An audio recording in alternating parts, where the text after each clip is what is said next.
will present two of the Met's epic productions, Aida, starring Violetta Urmana, Ioan Bota, and Laura Zajic, and then Franco Zeffirelli's spectacular Turandot, starring Maria Gulagina and Marcello Giordani.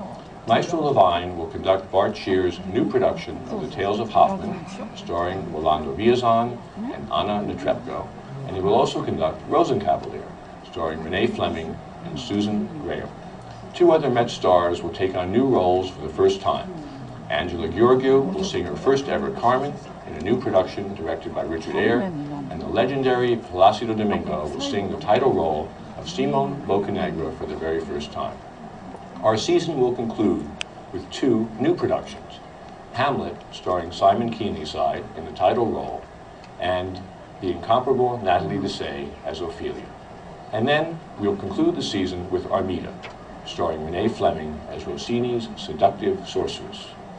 So far this season, more than 1.4 million people, that's all of you, have seen our live transmissions, including today's performance of La Sonnambula.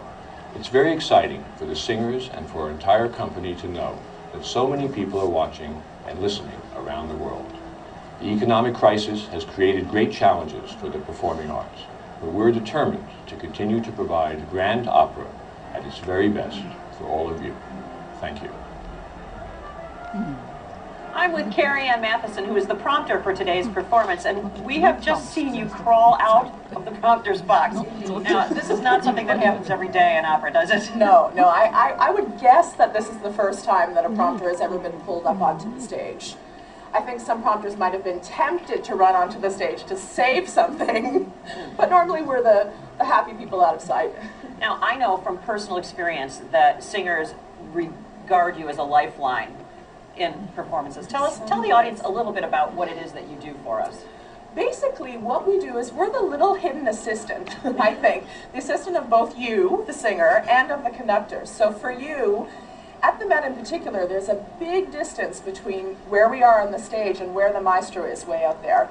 It's not often easy to tell where the orchestra is. Who knows, you might have tripped on your skirt, you might have, somebody might have fallen down. There are a million things that can distract a singer. And so we are there, number one, for text cues if you need them. You know, we'll shout words at you if you look at us like this and panic.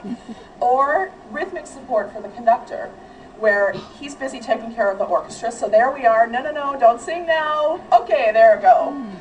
So, and how do you know that a singer's in trouble, other than the deer in the headlights? Well, that's it. We have that look, which I'm well acquainted with. But also, during the rehearsal process, you get used to people, and you know what happens to them when they get nervous. And I suppose singers have different rhythms in terms of absolutely when they want to receive a cue. I like mine very early. Other people don't want them at all unless they really are in one of those danger moments. Have you ever had an experience that was a little bit sort of terrifying, that you really thought, without naming names, no, company excluded, of course. No giving out trade secrets, I promise. No, but anything that really, you wondered if maybe you were going to be able to get people back on track? Yes. Really?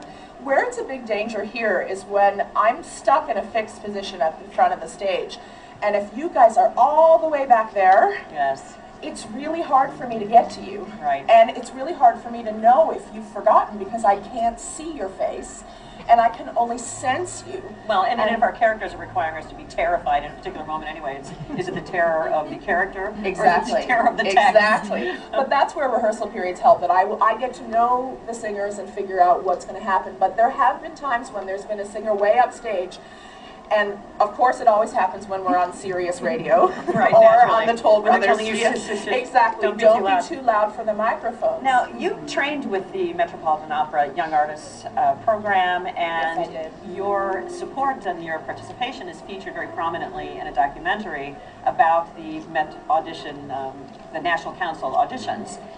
What do you think is the most important piece of advice that you would give to a young singer today? Please learn how to study your music properly. Okay, that's the number one. Don't learn your music off of recordings. Please don't learn your music off of recordings. Learn to learn it yourself. Learn to play the piano if you can, because you're going to save a lot of money paying people like me later. That's right, and it does get expensive. Thank you so much, Carrie. I appreciate it. For a little insight. Thanks, thanks for not outing my secrets. Oh. Okay. Take care. Thank you. All right, bye now.